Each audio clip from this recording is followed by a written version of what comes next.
সবাইকে নমস্কার এবং স্বাগত। আশা করি সবাই ভালো আছেন। কচু শাক খুব সহজলভ্য একটি সবজি, যে কোনো জায়গায় সহজে পাওয়া যায়। আর গ্রাম বাংলায় এই সবজিটি কিনতেও হয় না।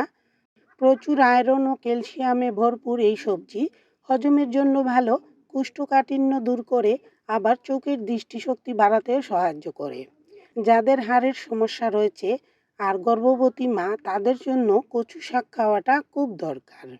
রান্নার শুরুতে কড়াইতে 1 টেবিল চামচ তেল দিয়েছি। প্রচণ্ড গরম চলছে, তাই তেল মশলা খুব কম দিয়েই রান্নাটি করব।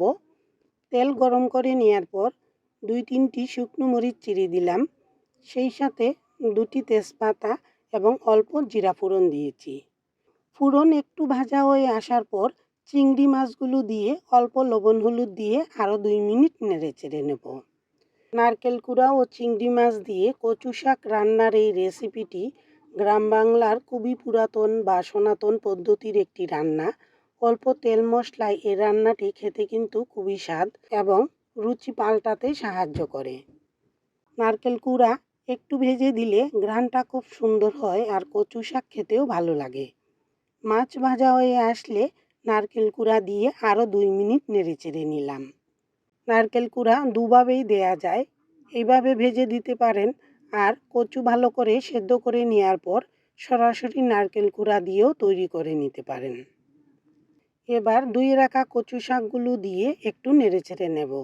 যারা নিরামিষ খেতে পছন্দ করেন, চিংড়ি মাছটা বাদ দিয়ে এভাবে নারকেল কুড়া দিয়ে তৈরি করে নিন, খেতে খুব ভালো লাগবে।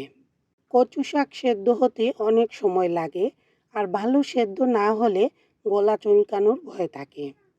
এবার নেড়েচেড়ে নিয়ে 2 বারে অল্প অল্প করে জল দিয়েছি।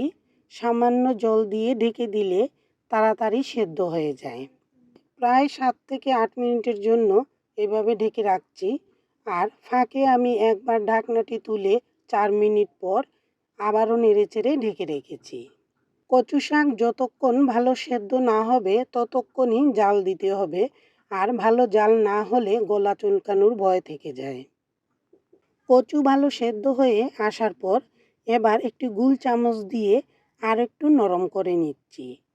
এবার মিডিয়াম আঁচে বারবার নেড়েচেড়ে দেব, যাতে তলার দিকে না লাগে, আর কচুর গায়ের জল ভালো করে শুকিয়ে নেব। ছোটো চামচের 1 চামচ চিনি দিয়েছি। কচু শাকে সামান্য চিনি দিলে খেতে ভালোই লাগে, আর লবণে একটু কম ছিল তাই অল্প লবণ দিয়ে দিয়েছি। হালকা আছে আরও 4-5 মিনিট নেড়েচেড়ে দেওয়ার পর কচুর গায়ের জল অনেকটা শুকিয়ে এসেছে। এবার কয়েকটি কাঁচামরিচ চিড়ে দিলাম। যেহেতু প্রচণ্ড গরম তাই ঝাল খুব কমই দিয়েছি, আর কাঁচামরিচ শেষের দিকে দিলে ঘ্রাণটা খুব সুন্দর আসে, খেতেও ভালো লাগে। এবার চুলার আঁচ কমিয়ে রেখেছি, আর হালকা আঁচেই বারবার নেড়েচেড়ে দেব। যতক্ষণ কচুর গায়ের জল ভালো করে শুকিয়ে না যাবে ততক্ষণ নেড়েচেড়ে দিতে হবে। এভাবে আরও 3-4 মিনিট নেড়েচেড়ে দেওয়ার পর দেখতেই পাচ্ছেন কচু শাক কড়াই থেকে খুন্তির সাহায্যে উঠে আসছে। তখনই বুঝে নিতে হবে রান্না প্রায় তৈরি। এভাবেই তৈরি হয়ে গেল চিংড়ি এবং নারকেল কোড়া দিয়ে কচু শাকের এই সহজ রেসিপি। গরমে কম তেল মশলায় এই রান্না খেতেও সুস্বাদু, আবার স্বাস্থ্যের জন্য খুব উপকারী। এতক্ষণ পাশে থাকার জন্য ধন্যবাদ। আবারও দেখা হবে নতুন কোনো রান্না নিয়ে। সবাই ভালো থাকবেন।